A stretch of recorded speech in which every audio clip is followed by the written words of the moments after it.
Moi, je les interpelle sur une chose aussi. Je pense que tous ceux qui sont autour du président doivent avoir la sincérité de pouvoir lui dire quand ça ne va pas, que ça ne va pas. Quand quelque chose n'est pas conforme à ce que notre contrat social a tous, autour de lui, il doit pouvoir le dire, je pense, en disant, nous pensons qu'il faut rectifier le dire. Parce que moi, je vois au gouvernement des gens qui, avant, avaient une position, qui ont subi même des brimades avant, qui aujourd'hui sont dans un gouvernement qui fait subir des brimades à d'autres. Je ne le souhaite pas. Mais si demain ils subissent des brimades, forcément nous serons là, dire la même chose, qu'ils ne doivent pas subir de telles brimades.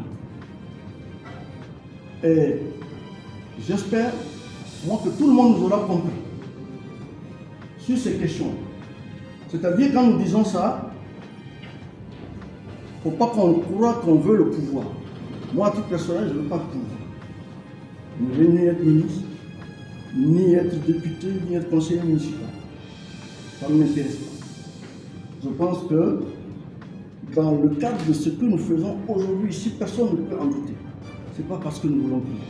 C'est parce que nous pensons que c'est notre modeste contribution que nous pouvons apporter pour une bonne marche de notre pays. Maintenant, sur la question, ça reste terminé. La sécurité, est-ce que nous n'avons pas peur? Moi, ça, c'est des questions individuelles, personnelles. Bon, mais moi, je vous dis compte comme je le sens.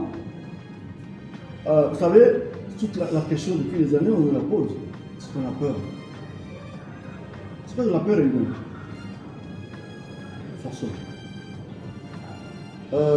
Mais c'est pas que du courage, c'est pas être courageux que de décliner ses convictions, que de dire qu'on réclame un minimum d'état de droit dans un pays. C'est pas ça du courage. Non. Je pense que c'est un devoir.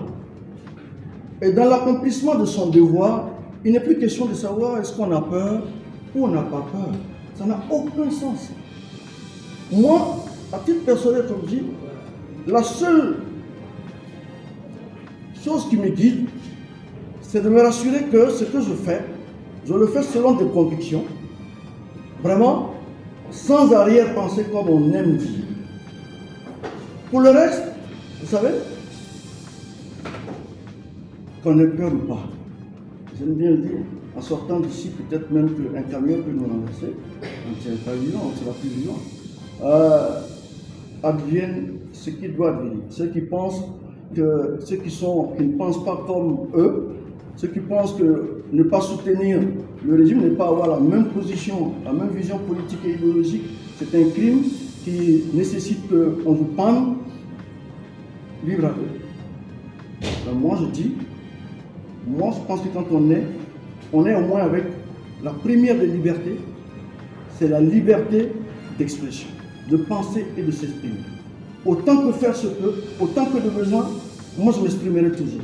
Si un jour je suis mort pour ça, je pense qu'il ne peut pas avoir meilleur mort que ça. Hein. J'ai taquiné hier ou avant-hier en disant, je préfère mourir pour mes convictions que de mourir du Covid dans un hôpital ou d'un palais perdu quelque part.